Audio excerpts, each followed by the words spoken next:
Okay, so I'm making some latte this morning.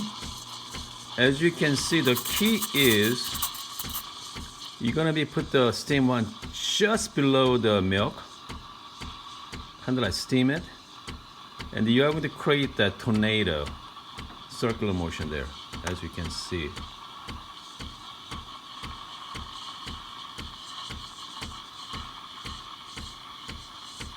So usually it takes about around a minute or so.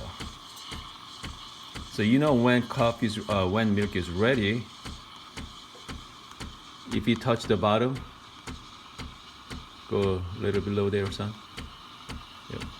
If you start touching it, it's too hot to touch. Okay, so now milk is ready. Make sure after done, wipe the steam one clean with a wet paper towel and flush. So end results going to be look like wet paint. Okay, look like wet paint. So let's do some little bit of latte art. Okay, I'm just gonna break the crema a little bit.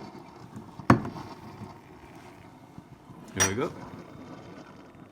The key is just go nice and slow.